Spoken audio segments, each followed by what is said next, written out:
Cats and Cattresses. That's a good phrase that I have stolen from the director of jazz studies at BG, Mr. David Bixler. He always says cats and cattresses, and I like that. It's hip. Welcome to another episode of Beyond the Frets. I'm very sorry for the delay. It happens. Life happens. But I'm very excited to be back for another fantastic episode with my man, Kevin Turner. Kevin is a Columbus native and just an absolute monster musician, arranger, composer, multi-instrumentalist. He's been around the world and twice with people like Hank Marr, great organist from Columbus, deep organ history. He's also toured the world with Kirk Whalum as his guitarist in the past 15, 20 years. He also played with Ray Charles. The guitar solo on Winter Wonderland, that famous rendition, that is him. That's Mr. Kevin Turner way back in the day. Kevin spent many years outside of Columbus in Illinois, where he was actually a public school music educator. And he talks about this period of his life, and it's really interesting because he actually really put away his performing career as a professional guitarist to support his wife, who was teaching and had a position at U of I. And he really thought that he wasn't going to go back to life as a performing professional touring musician. And then he ended up getting this amazing gig with Kirk Whalum, the fantastic saxophone player. So I think you'll really enjoy hearing that story from him. It's pretty amazing. But now Kevin is back in Columbus, which is where I met him, of course. And he is the guitar instructor at The Ohio State University. Fantastic program there.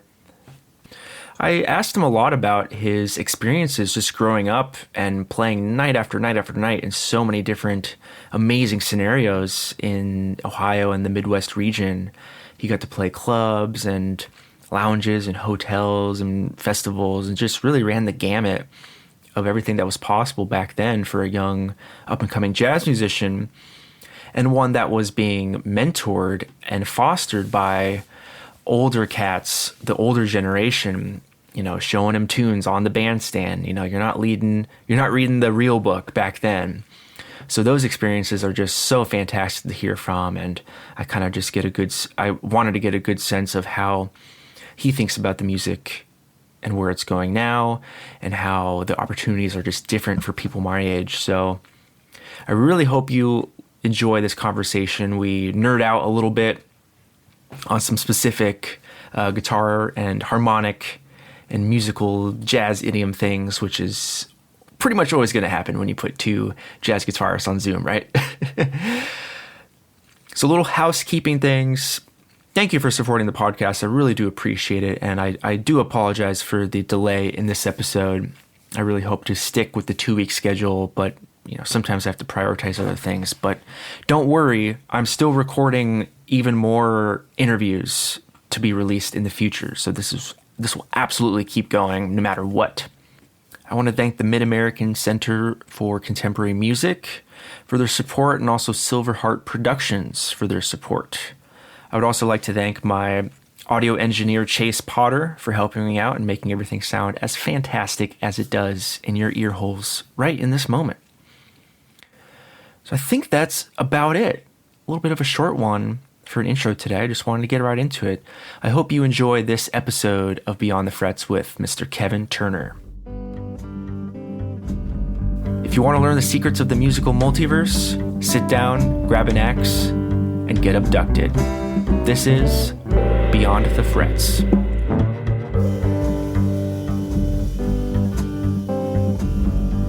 Kevin. Hey, Zach, what's up, man? Can you hear me? I can hear you good. Right on. Yeah. And I just got to send out to the world that Kevin is one of the baddest dudes on the planet. Every time I find a video or another recording of you, I'm like, man, you sound so good. Thanks, Zach. You sound everything right. Obviously.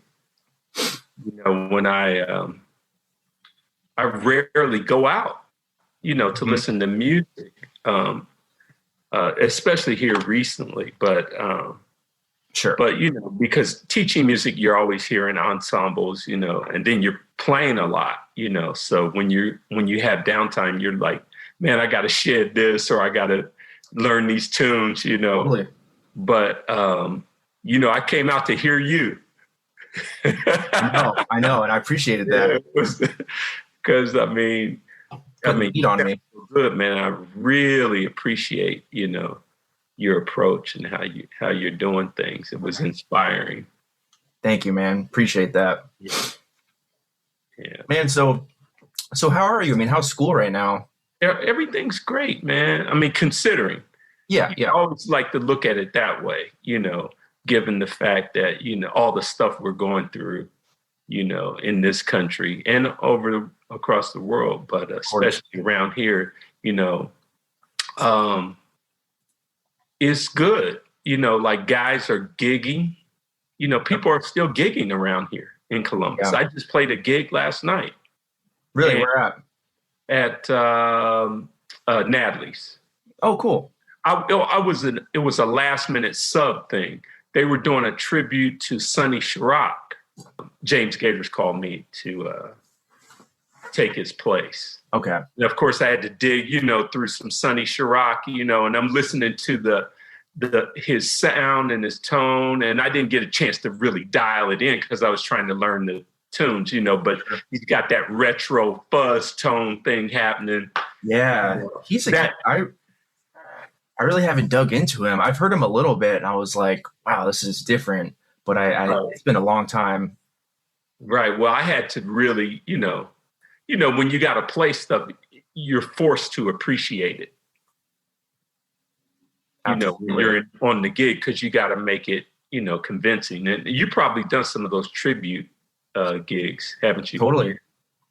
Where, it's like if you've done the Steely Dan, you got to really appreciate the guitar parts, Yeah. Yeah. It's no joke. Right. So I had to do that, and it was all right. I wasn't able to dial in that fuzz sound that I think would have directed me another way. Sure. In terms of my playing. Man, so how have you been spending? This year has been so crazy, I'm sure, for you and all of us. Have you been able to kind of spend some time, do some writing or work on things that you kind of had set aside for years, or? Yes. Not the writing part, even though I did start a project like a few years back. I've been kind of trying to get myself back in that vibe, playing along with the track that I had created, kind of get my head back there. But as soon as, this hit and everything stopped, I have so many flaws in my playing and in my approach. I think that, I've worked around some of the things that I pinpointed, over the years because I'm gigging, Yeah. And so I was able to really dig in like some different transcriptions of players that I really admire, in terms of how they approach things, harmonically. Sure. And little things like that I've noticed. So I've been able to focus on those things. Would you be open to sharing like anything specific? Yeah, like for example, this is going to get theoretical now, but all good. We're in it. All right. So, like for example, like how to hear like something as simple as hearing like the 3 chord in a major key, like playing over a 3 chord where it actually sounds like a 3 chord, and not superimposing it. Yeah. As if you approach it like a 2 chord, like a Dorian. Oh, I see what you mean. Yeah, totally. You know what I mean? It forced, because I think I've internalized all the like bebop language. So I'm always thinking dominant or tension release, right? Sure. So if I'm in the key of C major and I want to create tension and then go to the 3 chord, right? Mhm. So obviously you can do like D sharp diminished or something, Yeah. but to go like B7 to E minor Right. is more of a bebop kind Right. of thing. You know what I mean? Exactly. So approaching it from that way, and also you can approach it from the backside too. But just like little things like that. But then when you get to the 3 chord, what do you play? Say if it goes 3, not 5 of 2, but 3 to 6. Sure. Then you kind of have to stay, diatonic. Of course, you can play whatever you want to play. I always tell people all the notes work. You just have to put them in the right order. Yeah, exactly. Totally. Well, do you treat the 3 chord, because it's so close to 1? Do you kind of hear it as 1 or its own thing? The problem with that for me, the difficulty is that I can actually in gospel music or church music, Mhm. there's you hear 1 chord in first inversion all the time. Right. So that's really a distinct sound to my ear. Like I can hear the difference between E minor and C major in first inversion. Of course. Even though we know that 1 and 3 and 6 are cousins. Yeah. You know what I mean? Totally. But 3 is a special one to me. Mm-hmm. It has because it normally doesn't just sit there. You know what I mean? Right. You can sit on 6 or 1, but 3 you normally don't sit there. So that's a good point. Yeah, so I've been exploring that 3 chord and how it is, how I think about it in different contexts. So, staying with the theoretical, how would you deal with F? That they would be the flat 9, right? Because you're not making a Dorian, so you're not using F sharp. You're doing Phrygian. Right. So, I mean, because it's real easy to just go to that F sharp because, we, as jazz players, we work on the 2-5-1. So we'll just go, hey, I'm just going to make this a 2-5-1. Yep. And I'm not even going to worry about it because I got more of this vocabulary. Right. But one of the guys I work with is a prolific improviser, but he's really skilled in just using diatonic scales. And he's able to make it sound like, oh, I'm playing 3. Now we're playing 6, just diatonically. Right. Really super challenging. Yeah, that's deep. I like that a lot. Yeah, and sometimes I think I over analyze it, because sometimes you just need to mimic the melody, what the composer intended. Because sometimes I know I'm guilty of this. The first thing I do when I learn a tune, I learn the chords and sort of learn the melody, but not really. If I have a gig, I sort of learn the melody. But I got to take a solo where I'm really exposed. So I'm just working on improvising more. Totally. And learning the melody. And I think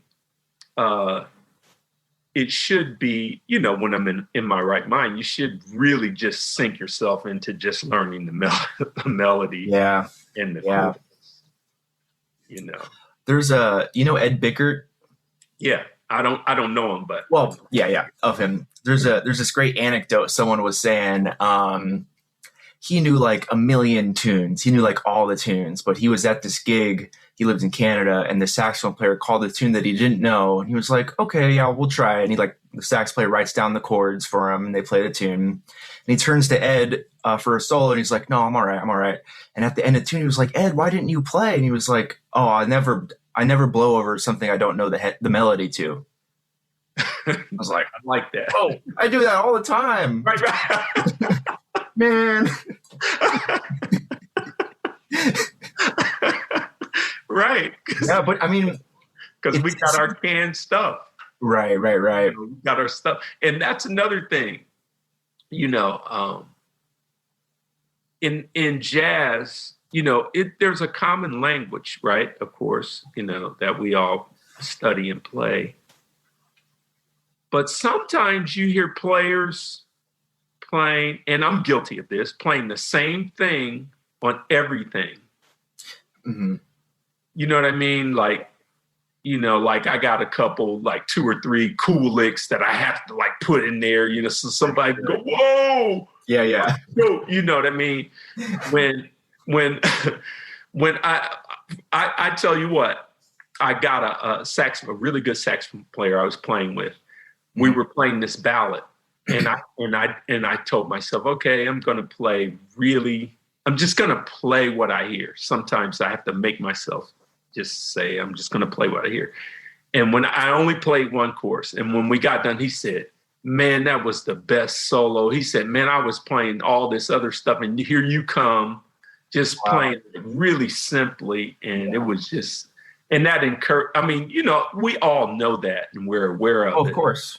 But, we're music geeks or guitar players and wanting to move our fingers fast or do something really cool, Yeah. Well, for us, I mean, just physically, guitar is so easy to play. Like, we can play forever, just physically, we can always play. Like, and that's the hardest thing about guitar. It's like, you can move your fingers anywhere and not know what you're doing, or just do these licks or whatever. And I've been trying to keep this in mind, like you were saying, like sometimes our ear or our inner voice is like way hipper than what we can actually do. Right. Or simpler or more melodic, more musical. So if we can follow that as much as possible, that's usually a good bet.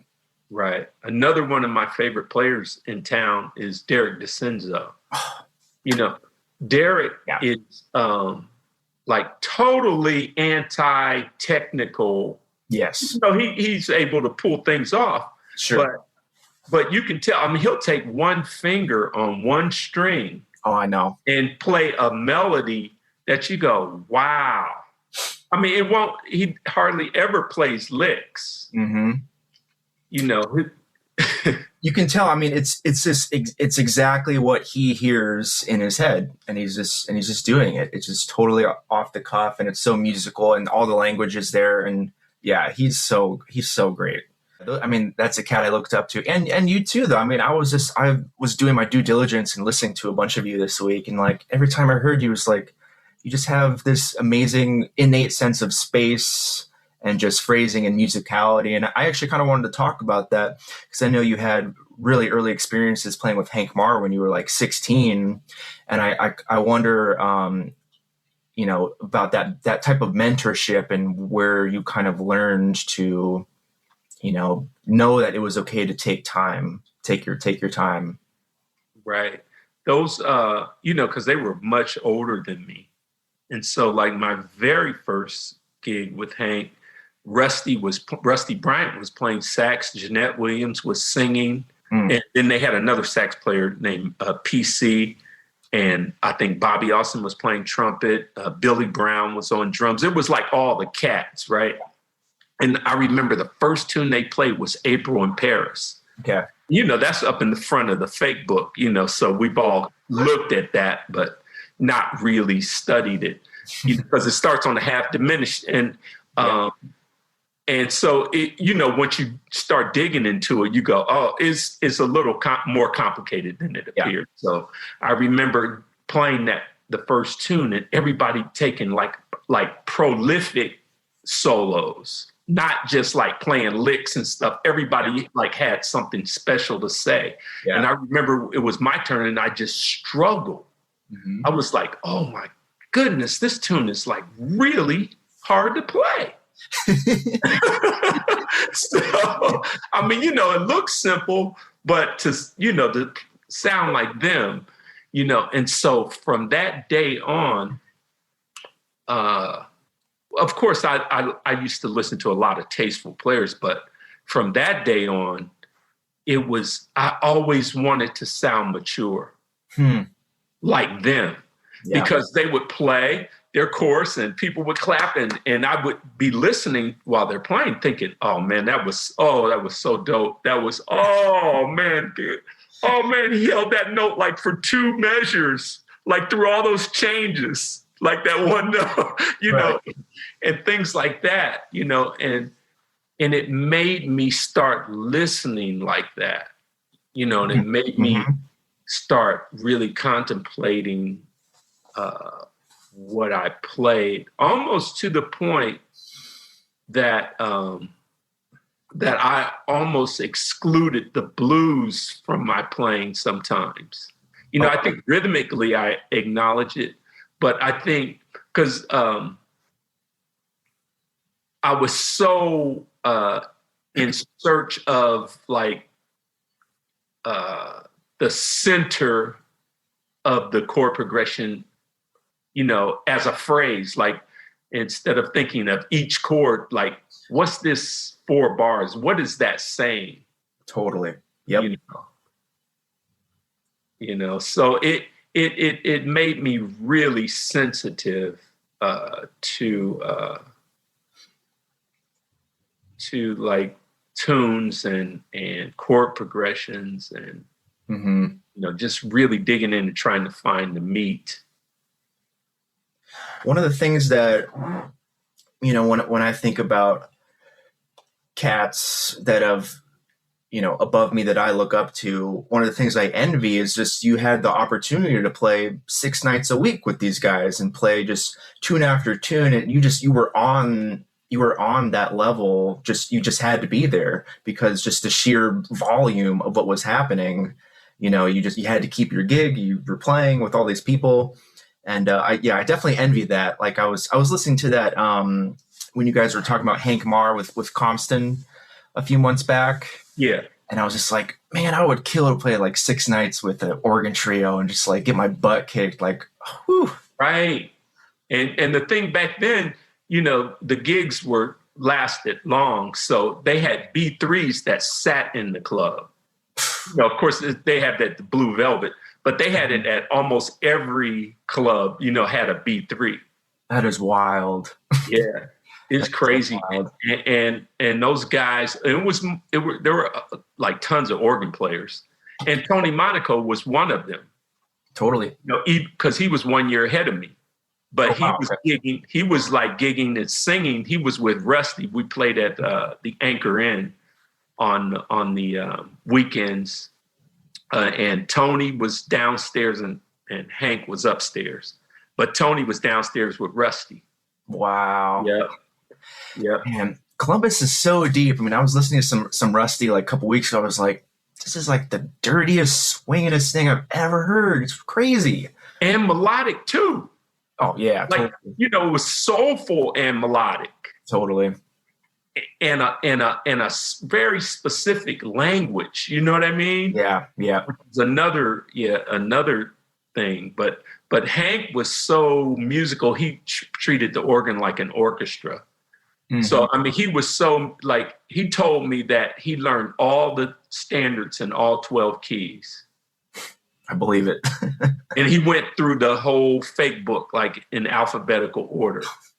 But he could, when we would get a singer, sometimes singers would sit in and they would sing out a tune, go to a different key. He would follow them. Oh, man. To the different key. That's bad. That's crazy. I mean, I guess it was to kind of make us laugh a little bit. Right. But he could follow them and just keep modulating to different keys. Well, that's the thing about someone that's so amazing. Like, they just make you play better. They make you feel better. Like, every time I played with Bobby Floyd or something, or Tony McClung or whatever, I'm like, I'm playing better. Thanks, Bobby. Exactly. Me too. Yep. They just uplift you, those kind of players. And I was thinking about Jeff and Tony the other day, because I had run into them up at the Blue Velvet on the rooftop as they played. And I was just thinking, man, I haven't played with those guys in a long time. That would be really fun.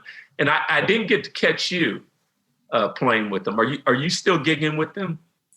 Yeah, I definitely gig with them. It's been a little while. I sat in with Hoodoo a couple of weeks back. But yeah, nothing regular because I'm in grad school now, so Okay, schedule's right, kind of crazy. But right. yeah, I mean, those two guys are by far my biggest mentors and biggest heroes. I mean, if it wasn't for them, I mean, I got just as much of an education as I did in my undergrad with just those two guys. Just Right, years of birdshot gigs and pop gun and all that stuff. I mean, right, I really learned how to play trio with them, and I'm so grateful. right. I'm sorry I missed you with them Oh, because I it's know all it was good. super dope, super dope. And did you study with Stan? Yeah. Yep. You know, Stan is like 50 years ahead of everybody. Tell me about it. I mean, he was doing all that real cool stuff like a long time ago. I know. I know. You know, and you got to be brave when you do that. You know what I mean? Because you're out there by yourself. Yeah. Yeah. But he's been doing that cool stuff, and that, I mean, it shows in your playing too, man. I just really love your playing, and I just get inspired when I hear you. I mean, that's some of the stuff I've been shedding. You know, when I had you lecture the students at Ohio State, Mm-hmm. and you showed us the E7 sharp 9. Oh, inverting it. Right. You're wild. I started experimenting a lot more, you know, with things like, for example, the use of open strings. I think you've inspired that in me, Oh, you know, because I never really used open strings on purpose. yeah, Because I always want to be able to play, because of the Hank influence, all those cats, just be able to play everything in all 12 keys. totally. I never wanted to be stuck with an arrangement in a Totally. key where I had to use an open string. But I don't have any arrangements. Utilize it. And when I really analyze it, you're actually just using the instrument for what it can do. You know, the trumpet can do certain things. Yep. Sax can do things. The piano can do certain things that only that instrument can do. Yeah. The guitar can do that. Yep. You know, I mean, guitar is like, it's like the coolest instrument ever. We can bend. There's just so many timbral things to do, and the open strings. I mean, it's an insane instrument. Obviously, you can kind of take it too far and do all these guitaristic, showy things, but there are some beautiful textures, especially with open strings, that just can level up an arrangement, or you're playing, or a voicing, or even like doing lines with open strings. Like Bill Frisell does it all the time, and Right. Josh Hill uses that stuff all the time. That's kind of where I got hip to it. Right. And Josh is another one. You know, Don't even talk about him. I know it. You know, I went to the Capitol guitar event. And it seems like every time they have it, I was like out of town doing a gig. But one time I flew back that very day. I got off the airplane and went straight to the event, and I got to hear Josh's presentation. And he sat there. You may have been there, but he sat there and went through, like, talked about how he would take the modes and just keep playing them so he could really understand what those sounds were. Yeah. And that's what helped me to devise my approach to appreciating the 3-chord. When I heard him say that, I said, I never really sat with that chord in context and absorbed that. Yeah, absolutely. One thing I've been thinking about a lot is, like, you know, when we're shedding, especially like blowing over a tune, we'll take like, all right, I'll do like 5 choruses, you know, which is something you would do at a gig. But I got hip to this idea from Julian Lage, like, what if you practice like 50 choruses, just like marathon, like improvising? Because then after a certain point, you get to like, we always get to that point where we're like, oh, I don't know what to play, and then we stop. But Right. what if we like get past that barrier, keep going, and then see what happens? Like the other day, I spent like 20 minutes playing Olio, like pretty slow, rhythm changes pretty slow.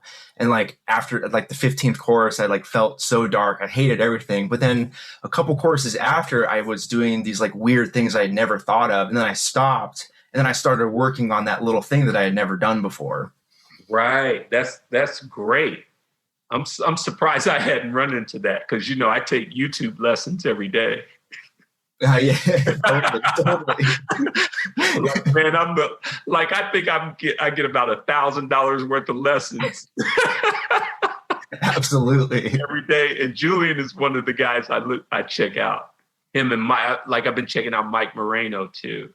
Yeah, oh, he's bad. Yeah. Yeah. He's super bad. Any guys that I see you guys checking out, I check out. Hey, I just look dumb. I'm not that dumb. Oh, stop. But no, really. Yeah, man. So, it's a really interesting journey, especially now, digging into things. But I'm going to try that, I'm going to try that. Because, usually I'll set my little accompaniment thing up. I always have it on 10 times. Yeah. That's my default setting. I'm going to raise it up.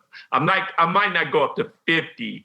I'm going to see if I can get to that point at 30, maybe. I'll try 30 and then move it up. But that's really deep because then you're all of a sudden, you're playing single notes and you keep playing single. You're like, I can play double stops.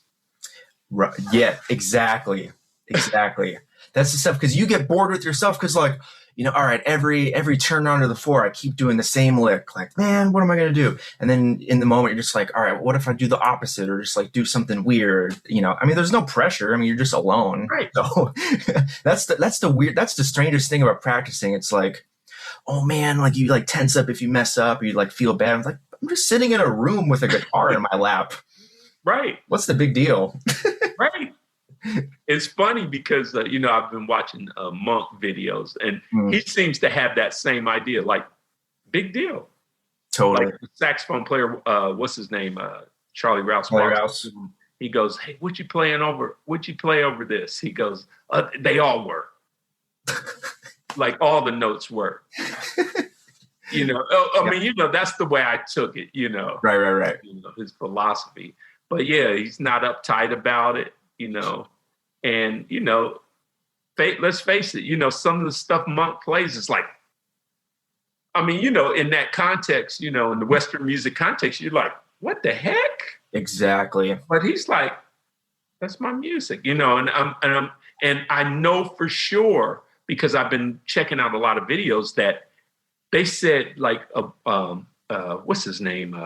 Piano player, composer, I can't think of his name, but he went over to see Monk and he said Monk didn't say a word to him for 2 hours or something. Then he went back the next time. He said Monk just played for 2 hours, where most people would stop. Yeah, right. Kept going. Wow. And he would do that on one tune. That's heavy. That's funny that you said that, and I just remembered that. Right. Yeah. Wild. So he'd probably do it more than 50. Yeah. So that's incredible. But no, thanks for that. I'm gonna. Oh no. I know nothing. That's my stance. I know nothing, and I'm happy about it. Actually, so I want to get back to. You mentioned the word journey, and I kind of wanted to know a little more about your move to Illinois and that whole part of your chapter, because we haven't really talked about that with you. So I know you were in Columbus until the mid 90s. When did you move? Yeah, I left in 96. Okay. Yep. And what was the winter of 96? Okay. What was the impetus for that? So my wife got her PhD at Ohio State in accounting. And she, after you get your PhD in accounting, they make you apply for jobs, the really good jobs, because they want to say their students, of course, got placed in this top school. Mm-hmm. And so for public universities, Illinois is the number one. Okay. But my wife wanted to go back to her alma mater in North Carolina. And so she just applied just to see what would happen. Sure. They hired her. Wow. And so we had to go. So, I mean, she had visited the town that day, and she called and she said, "Oh my goodness, this town is so small, no tall buildings, just like in a corn, it's in the middle of a corn." What's the town? Champaign, Illinois. Okay. So you don't even know the town. I would tell my colleagues that, I said, people in Columbus don't even know where U of I is. Right. They would always talk about football. I said, there's only one other team, Michigan, as far as us Ohio folks are concerned. But no, it's in Champaign. So it's in the middle of nowhere. So she got that gig. And so I saw it. At the time, I had 2 great gigs because I was teaching at Ohio State. Oh. And I was teaching at Fort Hays at the same time. I didn't know that you were teaching at OSU way back then. Yep, 94 to 96. Wow. And then I was at Fort Hays at the same time. That was my teaching, regular teaching gig. And I taught at Ohio State in the evening. So I had to, it hurt me to leave, Sure. Because I thought these are great gigs, great anchor gigs. So yeah. Anyway, so worked out a deal where I could get my grad degree, like what you're doing now. So I got my master's, which I'm really happy that I did. Got my master's in music education. Okay. My undergrad's in performance. So I got in music ed. Then I started, after I graduated in 2 years, I started teaching orchestra in the public school. So I taught 4th grade through 12th grade for 14 years. Wow. Now, the great thing about Champaign is right after that, a few years after I'd been there, maybe 5 years or so, because I was there for 17 years, maybe 6 or 7 years. No, it's longer than that. Maybe 10 years. After about 10 years I was there, Chip McNeil came and took over the jazz department. And all of a sudden they had all these guys from Chicago teaching there, like Dana Hall. Wow. Now they have Chip Stevens was the pianist. Super killing basses from Chicago, played with Ramsey. His name slips, and he teaches guitar. He's a really good guitar player too. But all of a sudden, you had all these jazz musicians in this little small town. Wow. 10 great sax players. Sean Purcell was there. We were there at the same time. So That's right. Bass. We would play at a restaurant. His wife would sing. He played guitar, and I was playing bass. And I forgot you guys. That's how we met. Yeah, that's funny. So, in this little dinky town, man, it was like, that was like awesome. So I got all that teaching experience, and then the music kept going. Of course, not as many gigs as around here. And the gigs don't pay like, around here. Yeah. Well, so, getting into teaching in the public school system, was that something you had ever thought about? It seems so totally divergent. Initially, I told myself I would never become a teacher. Mm-hmm. But I was young. Yeah. When you're young, you say a lot of things. Yes, I do. But I told me I would never become like a public school teacher. Sure. That was like the most uncool thing you could do. Right. Especially like teach marching band or orchestra, I thought was kind of cool. That's why, I think I ended up doing orchestra, which I absolutely loved, But early on, I had not considered it. Okay. So then I was still in the middle of that, I started going on the road. Wow. And so the guy I started working with, I told him, I said, I can only work on weekends. And of course, that would mean automatically you would lose that gig, right? They would go, oh, well, I can't use you. I'll get somebody. But he said, just take whatever gig you can take. Wow. And so I had not missed I missed like maybe one gig because of teaching, because I had scheduled a concert and we had a gig in Hawaii. Oh. And I told him, I said, I can't do it because I have a concert. Because if I cancel the concert, if I have 70 kids, that's 140 parents. Yeah, right. That's 210 people that you're inconvenienced to. Just so I can go, play for 55 minutes, Right. In Hawaii, they'd be real mad.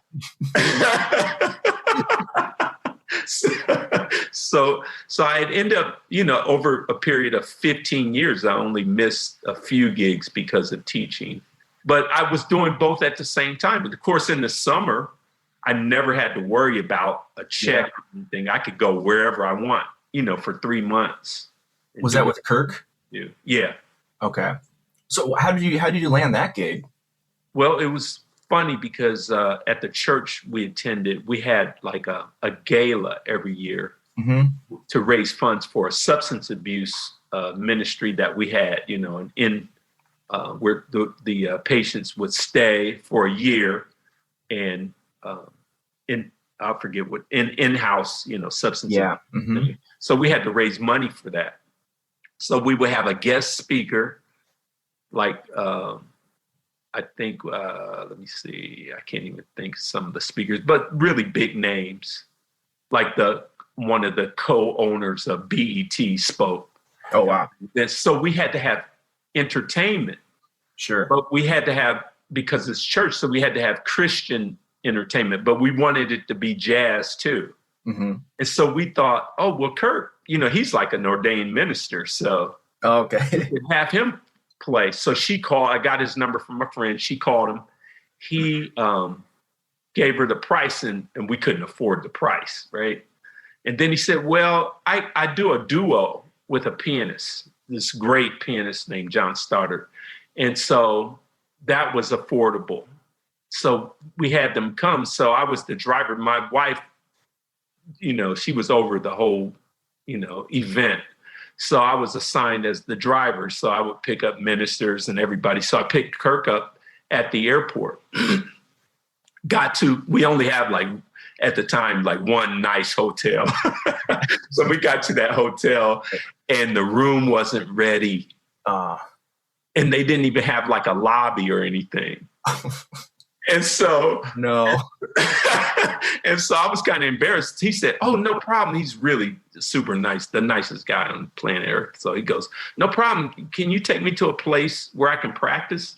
So I said, we can just go to my house because Champagne's so small, you can get anywhere. So I took him to my house, put him in the basement and gave him a drink. And then I went back down to check on him. Everything okay? He saw my guitars. He goes, so you play guitar?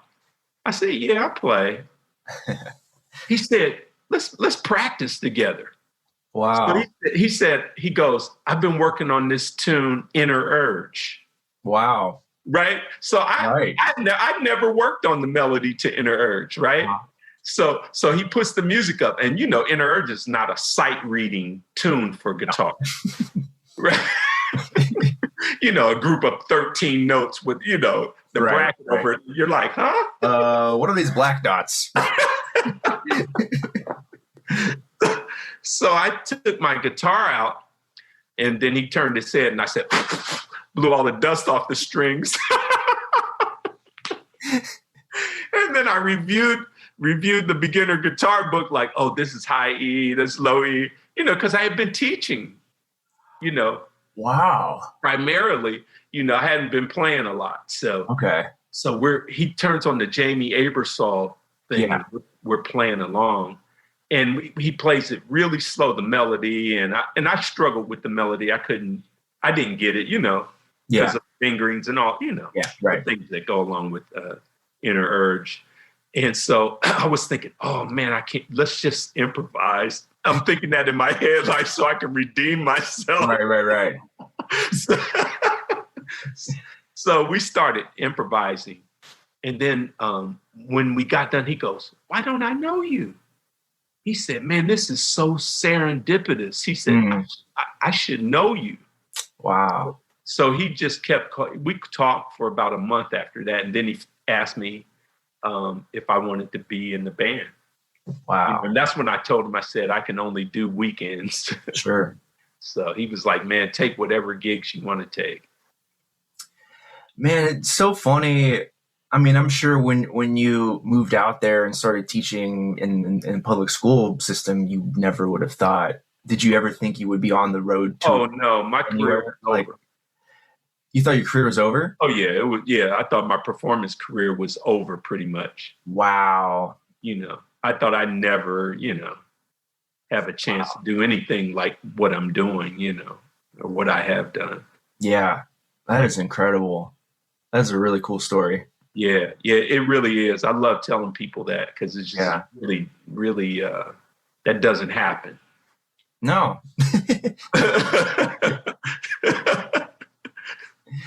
It doesn't happen. And the funny thing about it, if there was any artist that I would go out with, that I felt like had the same kind of vibe as me and, thinks of things the same way, it would be him. Wow. Because I've always admired his playing, because he was, that's the person I'm talking about who is able to improvise like diatonically. Right. Like really well. Right. He doesn't have to play the lopsided stuff, even though he can, but sure. He's not just restricted to that. Yeah. But if there was one person that it would have been him. That's awesome. Yeah. And the gig is so nice, man. It was so nice. It was perfect because like I'm the worst guy in the band. Like the bass player is like so amazing that you would go, seriously? Like you can play like that? Right.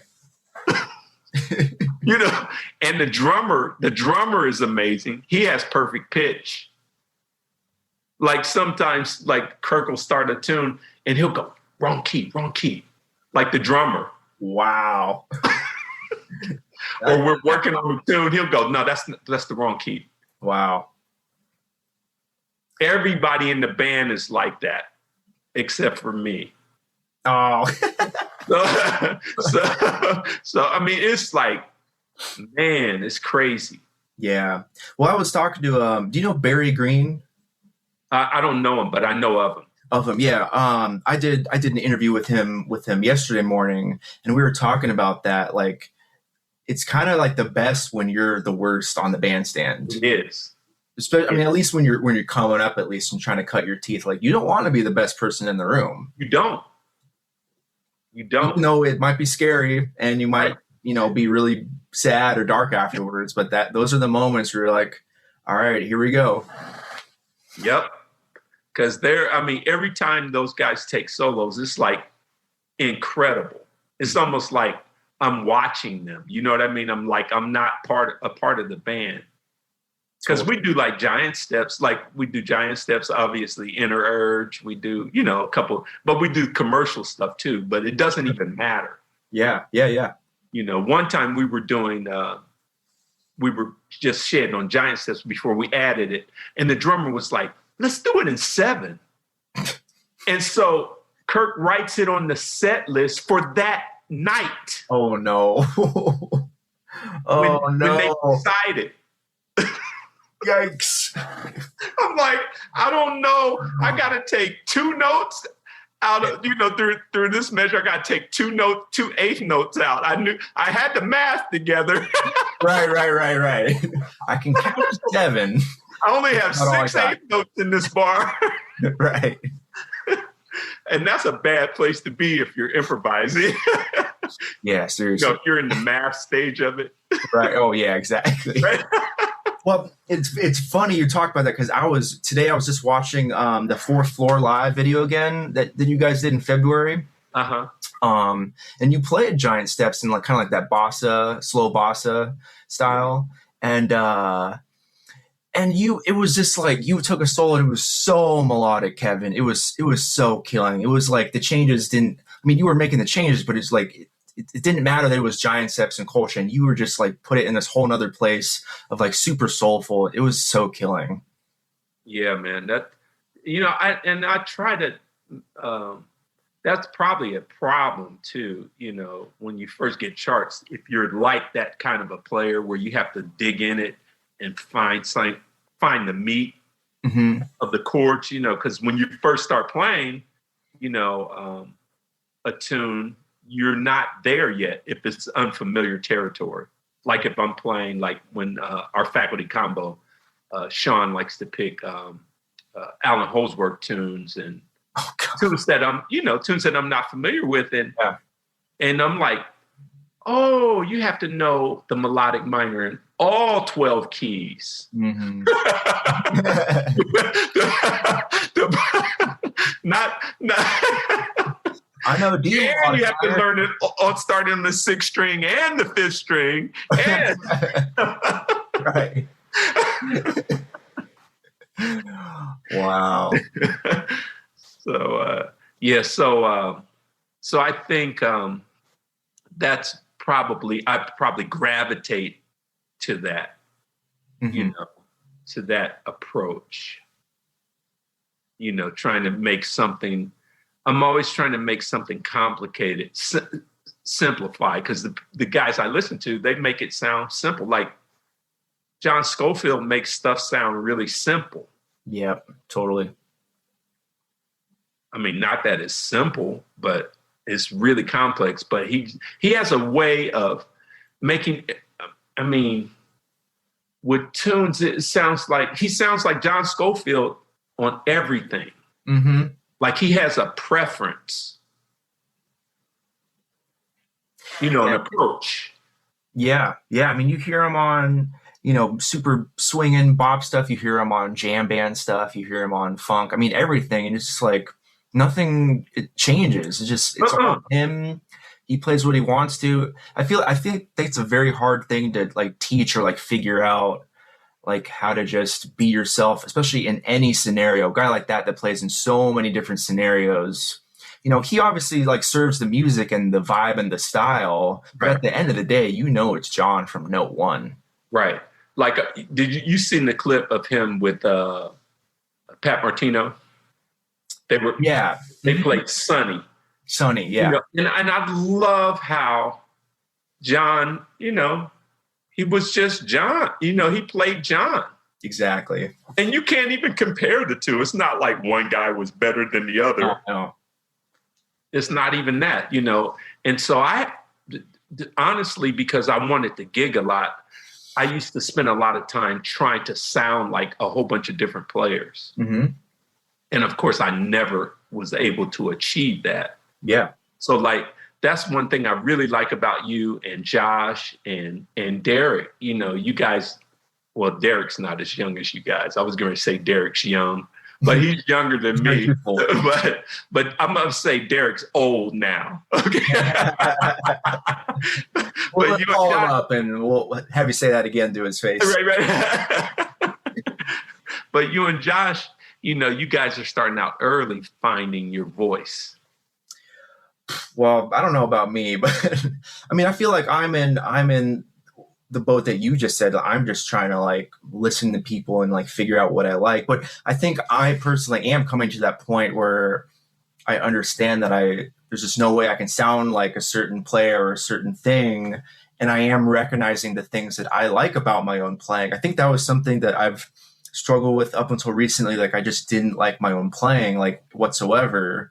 But now I'm coming to like appreciate it and like kind of dive into the things that like, oh, this is like a Zach Jones thing. Like this is like a thing that I think is entirely me in some way or personal. So that's what I've been trying to dive into. But I mean, it took all these years of just like, all right, I'm going to like listen to Grant Green. I'm going to listen to Wes. I'm going to listen, all these cats that I love and just try and see what sticks or doesn't. Right. Exactly. I think I take the same approach too. Some things stick, some things don't. Yeah. And I think the hardest thing for me was like, when you're young, like in your early 20s, you think everything has to happen in the next 2 years.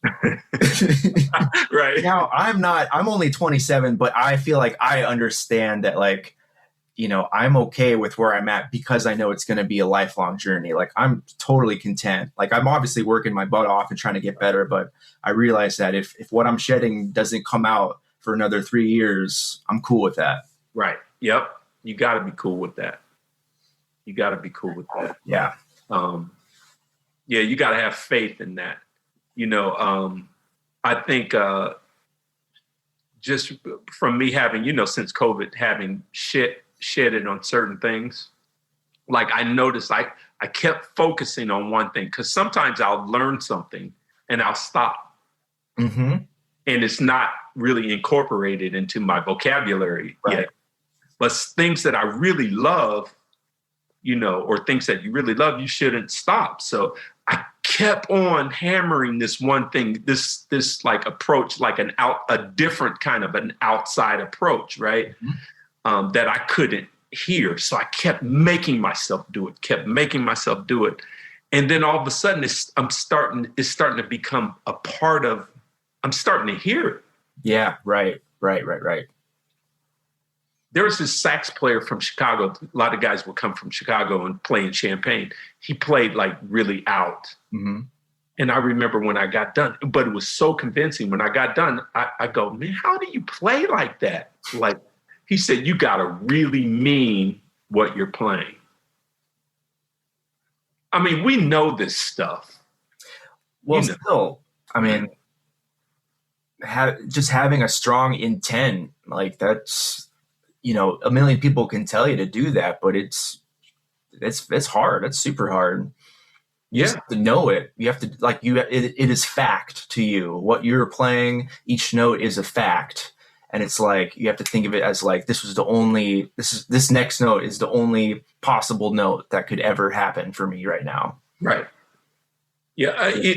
I'm thinking about Sonny Sharrock, right? So I was reviewing his stuff and he's like in that avant-garde category, like playing like totally out of, atonal, if you will. And so I tried to play atonal. I couldn't. Now, if I was trying to play tonal, I can play atonal. But but when I tried to play atonal, right. I mean, I was like, wow. I mean, because when you listen to it, you go, oh man, it just sounds like really wild, like just hitting a bunch of random stuff. But I mean, it's almost like you have to plan to not play tonal. Yeah, exactly. That has to have a plan too. It's not just willy-nilly. And I think that's the hard part about diving into outside players or avant-garde or just hearing different sounds. You're not just putting your fingers on the instrument and going, whoop-de-doo, let's see what happens. It's like there's a real intent, whether or not, sometimes it's not even like, I'm going to superimpose from the it's not even like a theoretical thing. It's like, this is a sound or this is a color, this is a timbre that I want to achieve regardless of the harmony underneath or whatever. Right. Yep. And I think that's a super hard thing. It is. It really is. But man, what do you think about, I don't want to take up all your time because I know I'm probably not entertaining, but no, I don't want to take your time. Are you kidding? This is awesome. Check this out. Like, as guitar players, we always talk about, our right hand.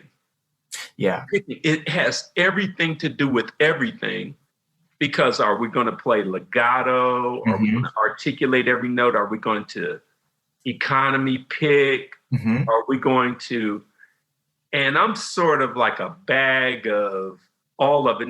I'm not good at an expert at any of it. Sure. You know what I mean? Like, I'm like, man, at certain tempos, I'm like, I wish I could play legato, like Rosenwinkel and those guys. It almost sounds like they're articulating the note. You know what I mean? Totally. I mean, I feel like they're getting some of the same effectiveness. I mean, if you don't listen to it right next to like George Benson, you don't go, oh, you don't notice that big difference. Yeah. And of course, it's a different sound too. Absolutely. But what's your approach? Are you kind of a hybrid or is picking your your thing, or? You know what's crazy? I mean, long story short, I took 5 years off, and now I'm in grad school, and there's a lot of things I'm figuring out that like I need to hone in on, because the last 5 years, it's all the onus has been on me to do anything to get better. So there's a lot of things I've kind of put on the wayside, and one of them is actually my right hand technique. And my teacher here, he's amazing. He plays piano and guitar, and he does Alexander technique. He's very cognizant of how the body functions. Oh my goodness! So I was like, man, help me out, because I'm like really not great at super burning tempos, and B, I was having a lot of tension. And for me lately, I mean, in general, I do a lot of legato for sure. A lot of legato. I do a lot of hybrid picking, like all the chord stuff. Right. With the fingers, if I'm doing, I do a combination. Hybrid in terms of single notes too? Not really. Sometimes do. Oh, okay. Just using like the middle, like chicken picking a little bit. But Paul Brown is the type of guy where he does like fusion lines with his fingers, and I don't do that. That's like scary. But as far as the right hand technique, he kind of hipped me to like using the forearm rotation, because I've been like a wrist guy, and we were kind of talking about how the wrist actually, physically, it's not natural to go from side to side. It's very natural for the forearm to go. So I've been working on picking, using my forearms, like that kind of thing, instead of where it's just the wrist. Because I was getting a lot of tension and just like tensing up. My whole arm would actually like lock up sometimes. So we've been working on that a lot, and basically my goal right now is trying to play tunes really fast, like 300 BPM or plus, because I avoid it. I hate it because I'm bad at it. So now I'm like, okay, now I have to force myself to play fast and see what happens. I am trying legato, like trying to do intentionally all legato or all picking. I don't know if that helped. I don't know. So do you just put the tempo high and just struggle with it, or do you go low and then keep gradually moving it up? Well, what's funny? Definitely a bit of both. So like I've been doing tunes around like 240 or 250, which I feel like is at the cusp of where I can like do eighth note lines and feel musical and like get cool ideas. And then I'll bump it up to like 280, 290, then I can't do anything. But then the funny thing is, if I go faster, like 300 or above, at that point, I just start to settle in and think like longer notes. And then I was actually playing cooler stuff because I wasn't focused. I was like, I can't play eighth note lines that are good at this tempo. So I'm going to play like longer notes, longer phrases, or like different, rhythmic type hemiola stuff. And I was like, oh, that's actually kind of cool. I can play this type of thing over the fast tempos. It's a combination for sure. I want to be able to burn, note lines, but. Yeah, that's interesting. I saw Russell Malone on YouTube, on one of my YouTube visits, and he was playing with Christian McBride, and they were playing some really up-tempo tune. Mm-hmm. And like he was killing, but he wasn't playing continuous eighth notes. Sometimes he would play them. Yeah. And I thought, as a guitar player, like our arm needs to rest at some point. But there's a point at which, and you probably noticed this probably more so than me because you played metal and stuff. There's a point at which when you go so fast, like it's beyond the big muscles, so to speak. You know what I mean? You're not really tensing the big muscles. It's almost like a tremolo speed. Yeah, totally. And it's hard to slow that down. Like there's this one in between, the fastest that you can play using bigger muscles, and then there's a gap, and then you're at this other. Exactly. You know what I mean? It's right in between, and those are the tempos that usually happen on the gigs that I'm playing. They're always right in that. Always right there. It's the tempo's fault, not yours. Exactly. Yeah, it's tough. I mean, it's definitely been a trip to like reconsider my right hand technique because I didn't really need to think about it. I just kind of avoided it. But now I'm like, I'm in school. I need to like get my stuff together. So I'm just experimenting with all the combinations, forearm, more legato. Sometimes a little bit like some people do like the thumb, like moving from the thumb. Oh, right. All sorts of stuff. And yeah, you see, and because it's guitar, you see so many ways, and all of them are effective. And so it makes you go, I don't even have an excuse. Yeah, right. Like, it's not how I'm holding the pick. I mean, maybe for me, it's just that I hadn't found my, But of course, and it's funny because with me, like the older cats never played really fast around here. And they never played a lot of notes. Yeah. But like in this particular period, I noticed I'm having to do that. Sure. And I'm like, oh man, I got to really get that together for real now. Because they would always say, Gene Walker would always like, he said he was playing with a tenor player, I forget his name, up in Chicago, well-known guy.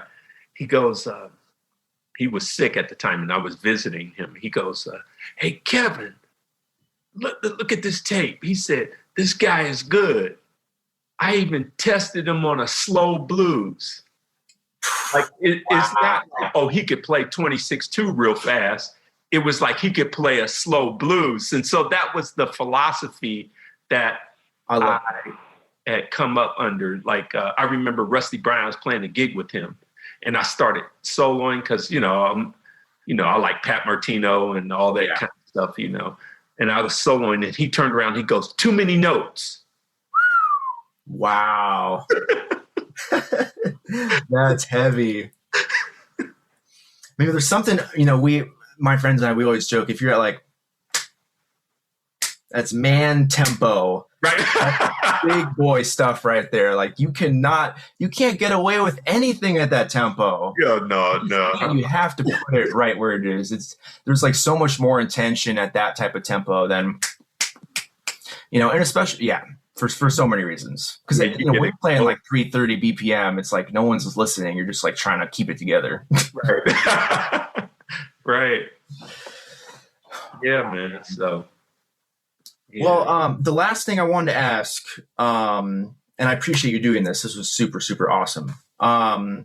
What brought you back to Columbus? So we decided to come back. Our son was interested in football, and so he wanted to be in a district where students could get recognized. Mm-hmm. And of course, he's been to Columbus. They were born in Illinois, but of course, he's visited Columbus, and he was always a Buckeye fan. Everybody in our neighborhood was a Buckeye fan because, my next door neighbor went to Ohio State. Oh, wow. But I made all my son's friends Buckeyes fans. They could have winning seasons, Right. So he said he wanted to come back. He would like to come back to Columbus.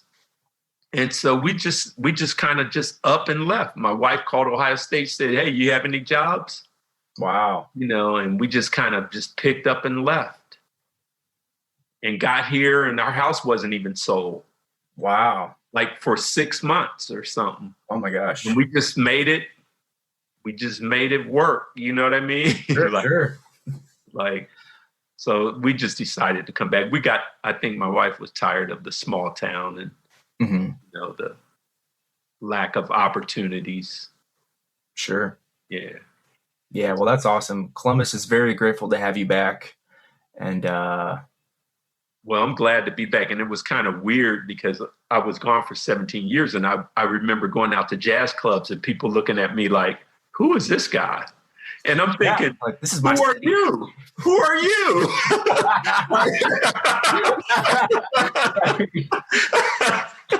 Exactly. Like, I never saw you at my brother's place or, Totally. One of the clubs I used to play at, Totally. Was it weird coming back? And I'm sure there was so much different, especially with the jazz scene. Yeah, it was weird as far as the audience is concerned. Okay. Because I didn't know a lot of the audience. Mm-hmm. But I knew all the musicians. Sure. That was really weird for me. That was a really weird space. Like, oh, here's some new guy. Of course, I've been in touch with all my friends the whole time. You know what I mean? Sure. So it didn't seem like 17 years to me, but of course, it's 17 years in reality. Mm-hmm. Time flies. Well, Thank you so much, Kevin. I really appreciate it. I'm glad you're doing well. You're just an inspiration to me, and it's been awesome to talk. Thanks, man. And you inspire me too. Let's make sure we talk more, especially as you get with your teacher about the Alexander techniques and stuff like that. And it'd be cool to play together. Oh, you're telling me? Remember that wedding gig we did with I know it. Isn't that crazy? That was killing. Yeah, you were killing those parts. I didn't know all the parts, but I'm glad you learned all the parts. That was fun. Yeah, it was. Love to play duo or anything in the future. So after all this, I know it. All right, man. Praying for you. Take care. Have a great weekend. Okay, you too. Bye. There you have it, folks. Mr. Kevin Turner. What a pleasure to talk with him. He's one of my favorite people and favorite players. If you haven't heard him, check him out.